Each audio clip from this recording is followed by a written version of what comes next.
आता हे आपण लावलेला आहे चिनी गुलाब, त्याला आपण देणार आहे खाद.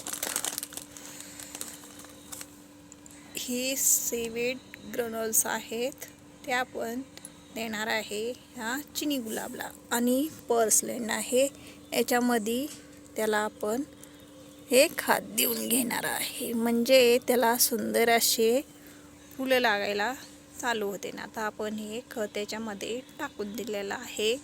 छान अशी ग्रोथ तर छान आहे, पण फुलं लागायला पण मदत होईल, म्हणून त्याच्यामुळं मी हे खत टाकलेलं आहे याच्यामध्ये. आणि इथं घेतलेले आहेत आपण बटाट्याचे सालपट, कांद्याचे सालपट. हे बघा, हे असे सालपट भाजी करून जे आपण राहतं, सालपट काढून घेतले की असे सालपट राहतात. मग हे कचऱ्याच्या डब्यात न टाकता हे झाडांसाठी यूज केलं तर कॅल्शियम ह्याच्यापासून झाडांना मिळू शकते. त्याच्यामुळं हे मी टाकून न देता हे झाडांना घालण्यासाठी घेतलेलं आहे. आणि सीवीड ग्रॅन्युल्स पण आहे आपल्याकडं, हे पण आपल्याला झाडांना द्यायचं आहे. त्याच्यामुळं हे आपण सगळं घेतलेलं आहे. मग आता हे द्यायचं आहे आपल्याला मोगऱ्याच्या झाडाला. मोगऱ्याच्या झाडाला फुलं आणि कळ्या आणि झाड आपलं चांगलं छान असं फुटावा, त्याला कळ्या आणि फुलं लागण्यासाठी हे आपण झाडांना देणार आहे. चला मग आता हे आपण झाडांना देऊन घेऊया. हे आपलं मोगऱ्याचं झाड आहे, त्याच्यामध्ये चिनी गुलाबी आहे आणि याची ग्रोथ चांगली नसल्यामुळे ह्याला आपल्याला खत देण्याची गरज आहे. त्याच्यामुळं हे सीवीड ग्रॅन्युल्स याला देऊन घेते. झाड आपण हे खुरपून घेतलेलं आहे, त्याच्यामुळं आपण ह्याला खत देऊन घेतोय. आता हे बटाट्याचे सालपट आहेत, ते पण आपण त्याच्यामध्ये टाकून घेऊया. म्हणजे काय होईल, झाडाला फुटायला छान असे फुलं लागण्यास मदत होईल. त्याच्यामुळे हे झाडात आपण टाकलेलं आहे. असे खतं दिले की झाडांना ग्रोथ छान होते झाडाची आणि फुलं कळ्या लागण्यास मदत होते. असे खतं देणे गरजेचं असते. आणि हे बघा, कॅरी बॅग फाटायला लागले, याला दुसरी कॅरी बॅग देण्याची गरज आहे. ठीक आहे, आता ऊन खूप पडलेलं आहे, परत याला आपण देऊन घेऊया. ते वाळतं पाण्याने खात पण चांगला याच्यामध्ये तयार होतो. ते आता आपण दिलेलं आहे मोगऱ्याच्या झाडाला खत, पाणी देऊन घेतलेलं आहे आपण. तर आहे टमाट्याचं झाड, बघा किती सुंदर आले. आणि इथं आंब्याचं झाड किती सुंदर फुटलेलं आहे, बघा किती छान फुटले आंब्याचं झाड.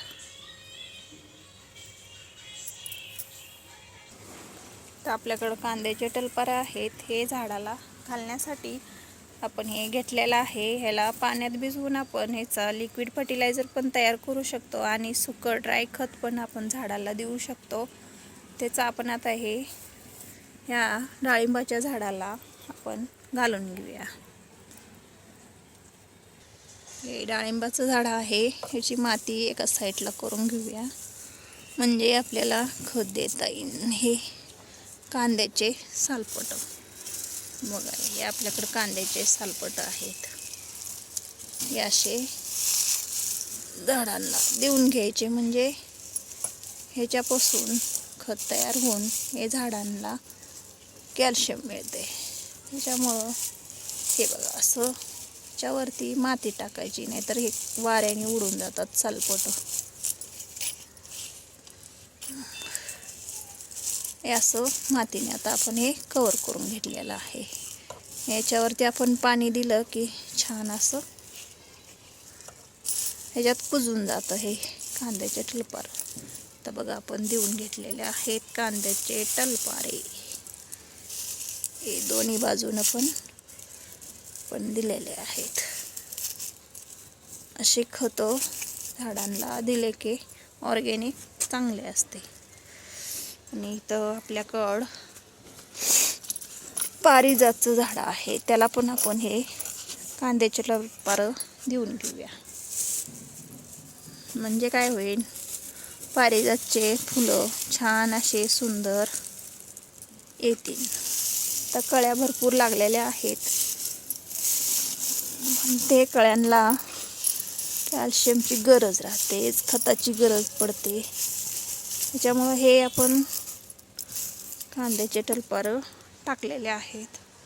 बघा याला कळ्या पण अशा बघा लागायला सुरुवात झालेली आहे कळ्यांची. बघा किती सुंदर अशा कळ्या लागायला चालू आहेत पारिजातच्या झाडाला.